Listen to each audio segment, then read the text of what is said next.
Es una referencia del periodismo en Málaga. Primero, en la trinchera. Elena Blanco Castilla, nuestra invitada de hoy en El Reservado, irrumpió en Diario Sur cuando su redacción estaba copada solo por hombres. A fuerza de profesionalidad, no solo se hizo un hueco entre sus compañeros. Con la rigurosidad de sus informaciones como única arma, se convirtió en azote de muchos mandamases y en una de las firmas predilectas del periódico. Allí firmó exclusivas y conformó una familia junto al gran José Antonio Frías, a quien varias generaciones de plumillas siguen echando de menos. Luego llegarían el Consejo de Administración de la Radio-Televisión Andaluza y la Universidad. En la UMA sigue siendo hoy maestra de periodistas, a los que trata de defender también como presidenta de la Asociación de la Prensa. Como ven, mucho que hablar con esta algecireña educada en Gamarra y licenciada en Madrid, peleona, combativa y decidida, según dibujan quienes la conocen. Vamos a ello, que paren las rotativas, que entra Elena Blanco en el plató del Reservado.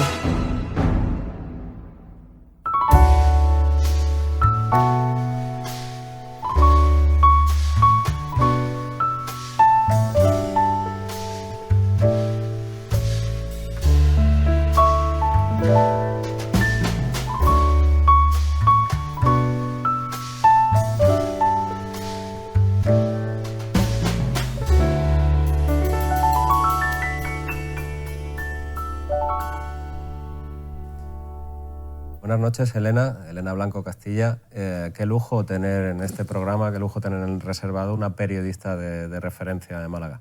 Muchas gracias por estar aquí. Muchísimas gracias a vosotros. Se ve que me tienes cariño, Fernando, por lo de periodista de referencia y por lo del lujo. Así lo creo, de verdad. Muchas gracias. ¿Cómo te presento? ¿Como presidenta de la Asociación de la Prensa, como profesora universitaria o como periodista? Como periodista, es lo que más me gusta. Ese es tu título. Periodista de tomo y lomo.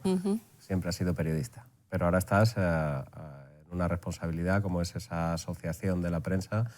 Un trabajo complicado en estos tiempos que corren, ¿no, Elena?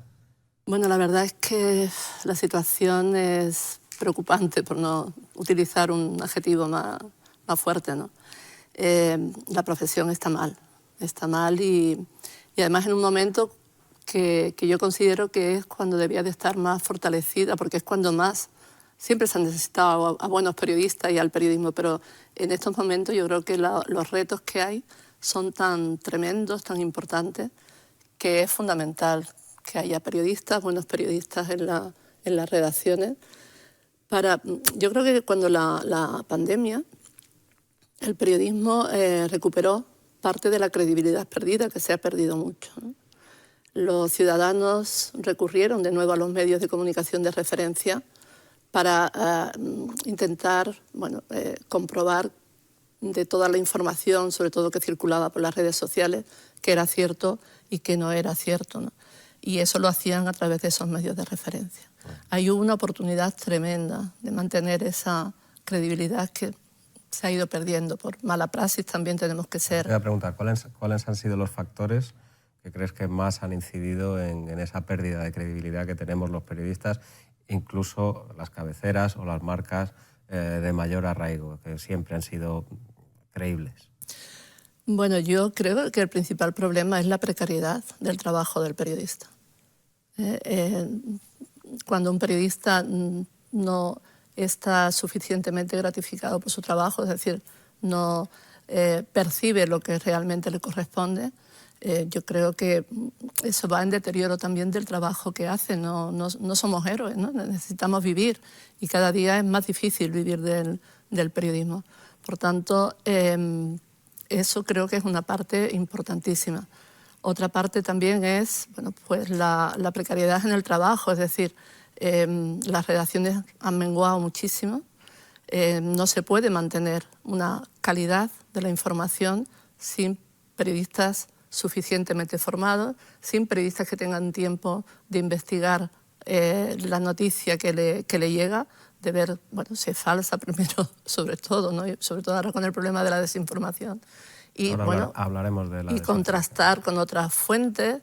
Es decir, se ha escrito mucho al dictado y eso no puede ser, eso no es periodismo. Para eso no hace falta ser periodista. El periodista tiene que buscar la información, tiene que comprobarla y tiene que verificar que es cierta. Eso es fundamental. Y en el momento en que eso se deja de hacer, pues yo qué sé, porque tienes un exceso de trabajo, porque tienes que, para poder cobrar, necesitas hacer no sé cuántas piezas al día, en fin. Esa precarización del trabajo, además de también, bueno, de otras mejoras laborales, creo que son fundamentales y ha tirado mucho. Y luego está todo el problema de las redes sociales, de la desinformación. ¿Tú eres experta en desinformación? Bueno, estoy en un proyecto de investigación con otros compañeros de la facultad, bueno, yo soy investigadora principal junto a la catedrática Bella Palomo, que también es compañera ahí, y nos preocupa muchísimo el tema, ya estamos terminándolo ahora, ¿no? Desde hace años, porque vemos que avanza, y ahora ya con la inteligencia artificial va a ser muchísimo más grave, ¿no? Y hay pocas mejoras o se está haciendo poco para afrontar el problema de la desinformación. Yo creo que y ahí trabajamos y en eso estoy muy contenta con lo que hacemos en la asociación. Creo que una de las principales cosas que hay que hacer es formar a los ciudadanos en el uso de las redes sociales, en lo que es la alfabetización mediática, que conozcan el funcionamiento de los medios, que sepan cuál es el trabajo del periodista, cómo trabaja un periodista y qué se le debe exigir a un periodista antes de creer lo que pueda estar leyendo o escuchando en televisión, en fin. Y luego medidas, ¿no? Medidas, pues yo que sé, en el tema de las redes sociales, por ejemplo, es fundamental la identificación, ¿no? Para evitar pues la cantidad de personajes, digamos, que pululan por ahí, por las redes, sin identificarse y haciendo presuntamente información cuando lo que están haciendo es todo lo contrario, ¿no? Paradójico, ¿no, Elena?, que cuando más se lee, o cuando más cantidad parece que se lee, es cuando menos informada está la población, porque hay más ruido, ¿no? Claro, se lee muchísimo. Yo no estoy de acuerdo con la gente que dicen que ahora se lee menos, no. Se lee mucho más, lo que pasa es que se lee de otra manera. Se lee de una forma muy superficial. Muchos nos quedamos con los títulos o los enunciados de las cosas, pero no profundizamos en ello, ¿no? Y ahora, en este momento, con este problema que estamos hablando, es fundamental profundizar, ver si ese texto que estamos leyendo, esa información, está bien hecho, en el sentido de que está contrastado, de que hay fuentes que están identificadas, que no son fuentes anónimas. En fin, hay una serie de elementos que son muy fáciles, que los ciudadanos pueden aprender para leer o recibir la información de una manera más crítica. Porque las noticias falsas vuelan, además tienen títulos muy llamativos, en fin, están perfectamente manipuladas para que tengan impacto, ¿no?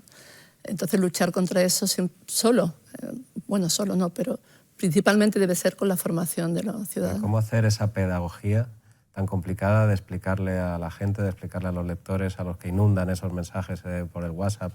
Esto no lo vas a leer en ningún medio, o esas fake news, esa desinformación, que ha existido siempre, por otro lado, los bulos han existido siempre. ¿Cómo hacer esa pedagogía para que la sociedad sepa que hay unas determinadas marcas, unos determinados medios de comunicación, aquí estamos en Canal Málaga, pero hay muchos otros, que se juegan su supervivencia, que se juegan su vida precisamente gracias a la credibilidad, que es su principal activo?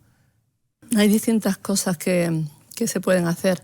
Yo tengo muy claro que lo que es fundamental y hay que arrancar ya es con una asignatura, digamos, de alfabetización mediática en la escuela, entre los adolescentes, porque, sobre todo por el tema de las redes sociales. Eso es fundamental, ¿no?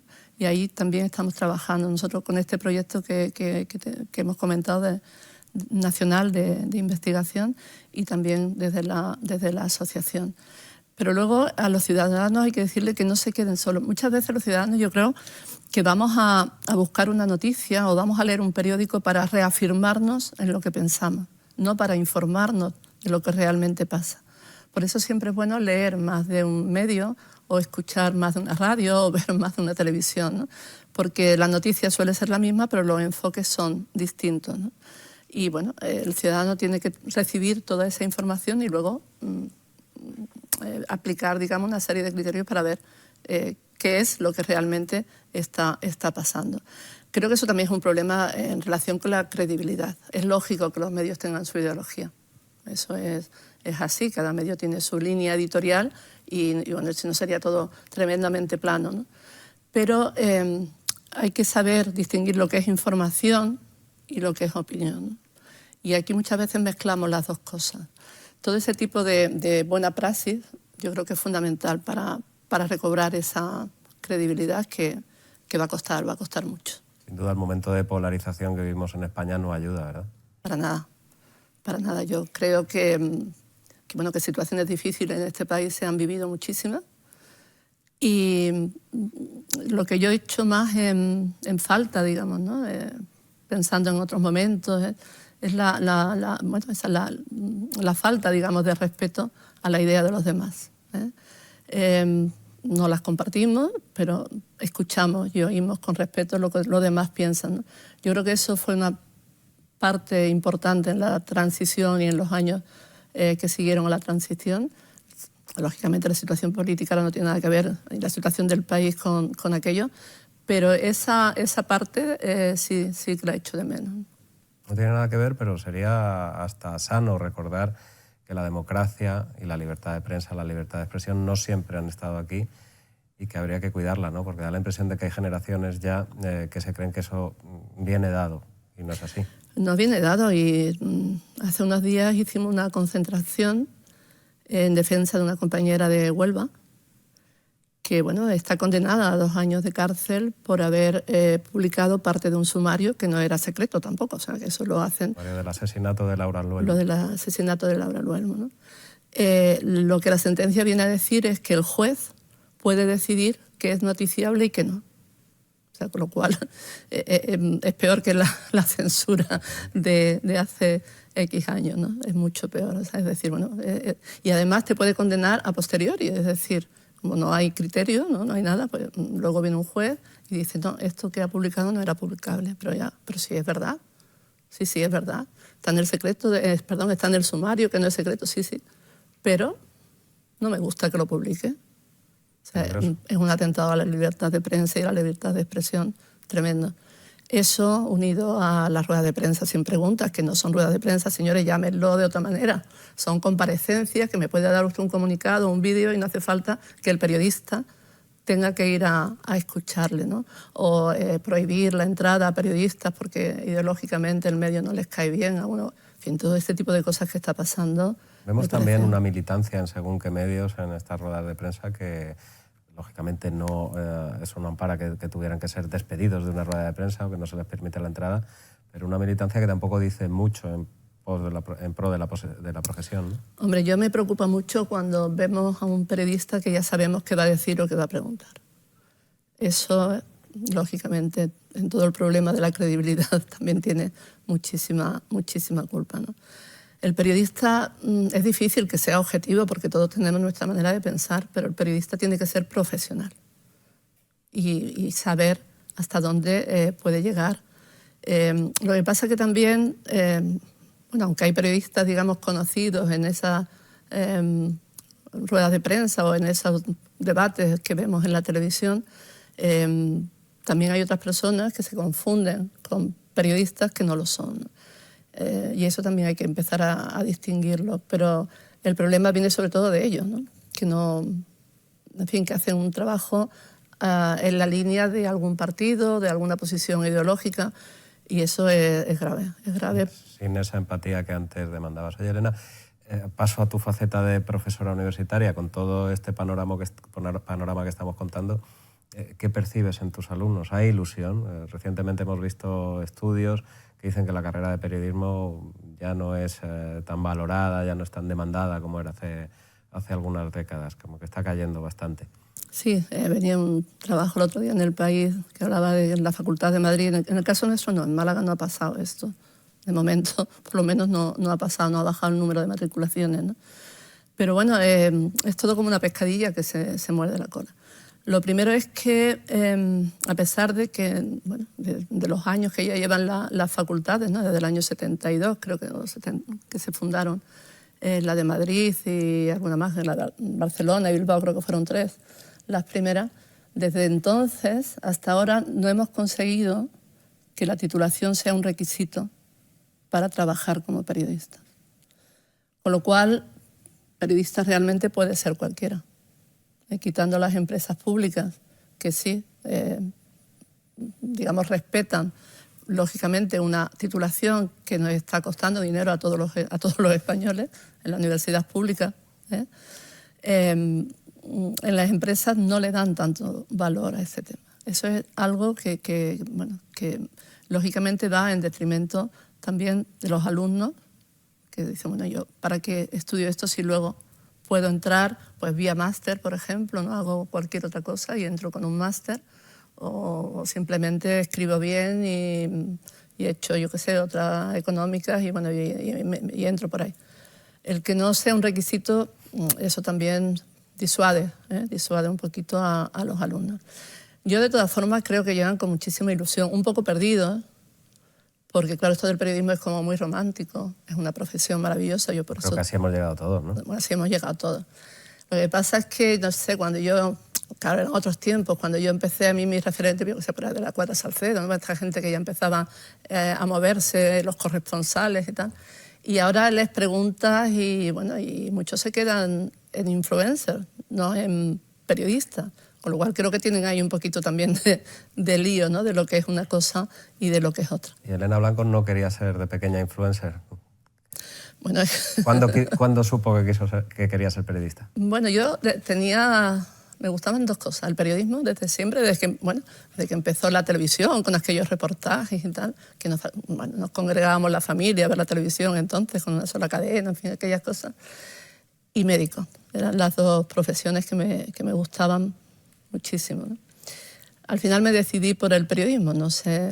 ¿Por algún motivo en especial? No, o sea, no tenía antecedentes familiares. Había más médicos en la familia, periodistas no había ninguno. Y bueno, una de las cosas que también me animó es que me tenía que ir a estudiar como cerca a Madrid, ¿no? Yo nací en Algeciras, vivía en Algeciras, que estudié en Gamarra, en el colegio, todo el bachillerato, pero claro, luego yo me quería ir cuanto más lejos mejor. Y lo de Madrid me pareció una buena idea. Volaste a Madrid, estudiaste en Madrid, pero luego regresas, haces tus primeros pinitos, tus primeras prácticas y a inicios de los 80, por fin contratada en Sur, un periódico en el que ¿cuántas mujeres periodistas había en su redacción?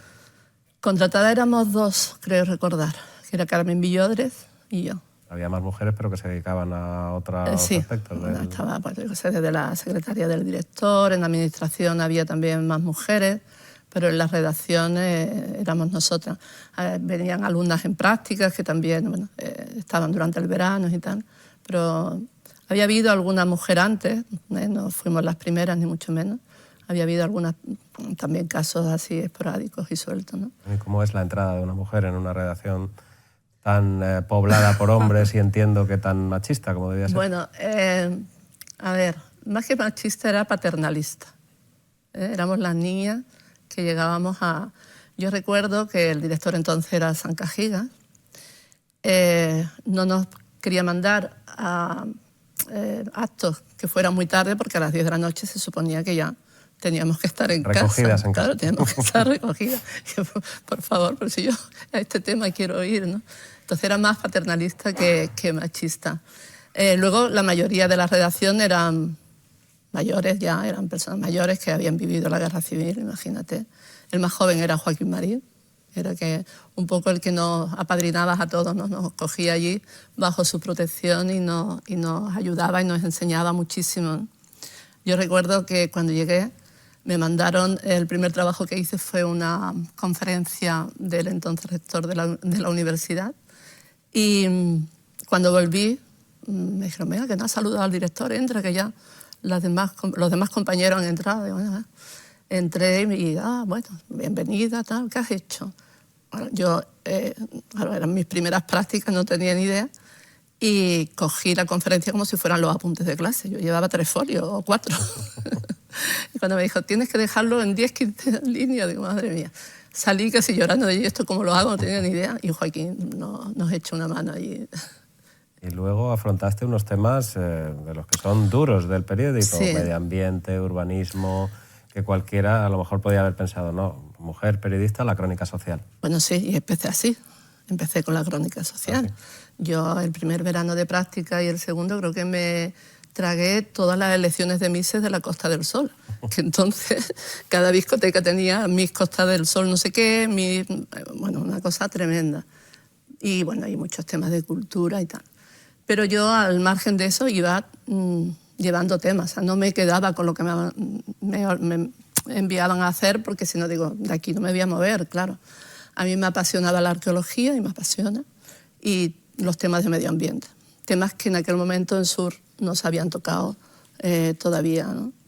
Con la arqueología tuve problemas, con la Casa de la Cultura, que yo escribí mucho para que se quitara de donde estaba, encima del Teatro Romano. Una de las partícipes de que la Casa de la Cultura, construida nada menos que sobre un teatro romano, un vestigio de primer orden, se quitara de ahí. Hombre, puse mi granito de arena, no creo que fuera decisivo, pero hombre, el Sur tenía muchísima influencia entonces, y yo creo, bueno, y ahora también en la ciudad, pero yo creo que eso algo ayudaría, por lo menos yo quiero creerlo, ¿no? Recuerdo que entrevisté al arquitecto del proyecto de la Casa de la Cultura, que ahora mismo, me perdonas, pero no recuerdo cómo se llama, y por teléfono, lo llamé, conseguí hablar con él, que entonces hablar por teléfono con alguien no es lo de ahora, y le pregunté, le dije, mira, hay este debate, tal, no sé qué, le importaría darme su opinión y tal, y él le quitó toda la importancia al edificio, dijo que era un proyecto que le habían encargado para varias ciudades de tal, y que bueno, se había hecho en Málaga, que él fue el primer día a ver los terrenos y que ni siquiera supo que estaba el Teatro Romano debajo. O sea que, ya que yo, bueno. Y el segundo follón fue en la Plaza de la Marina. Te iba a preguntar, fuiste azote de varios alcaldes, que quizá en esos momentos no existía la consideración que hay ahora, claro, hacia los restos arqueológicos, hacia el medio ambiente también. Y cuando se ejecuta el parking de la Marina, ahí estaba Elena Blanco diciendo que los restos encontrados de la muralla había que conservarlos, ¿no? Exactamente. Había gente que no le daba ningún valor a esos restos.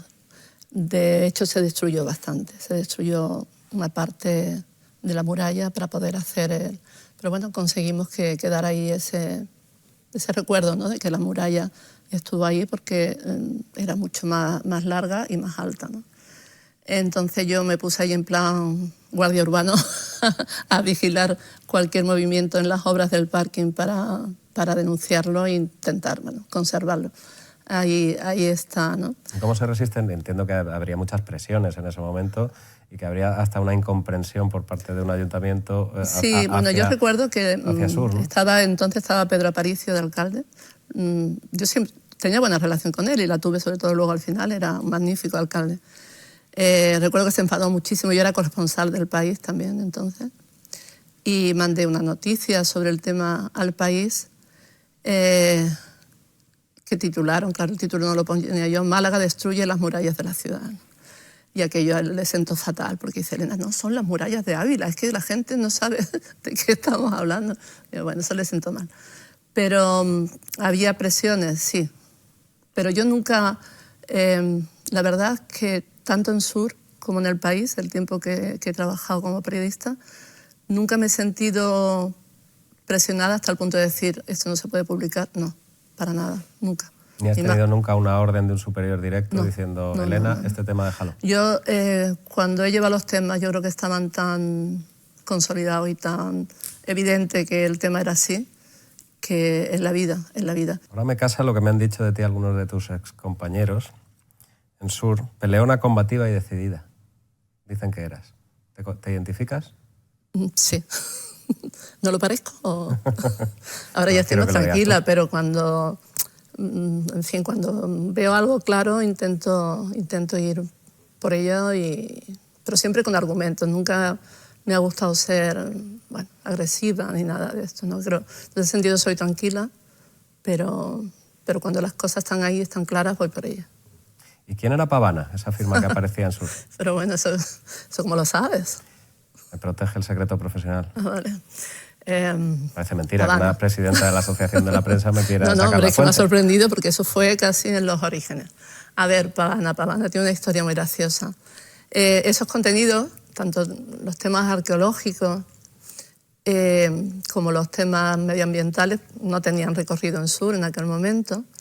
Entonces yo hice alguna noticia, yo no me acuerdo qué, y me llamó el director y me dijo: Elena, este tipo de temas no te interesan.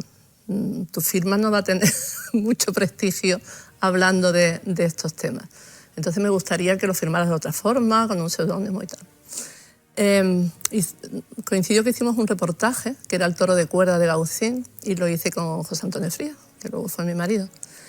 Y tampoco esos temas le gustaban, ¿no? Los temas de cultura, de los pueblos, en fin, de las costumbres, todo ese tipo de cosas, como que no eran valores importantes en aquel momento.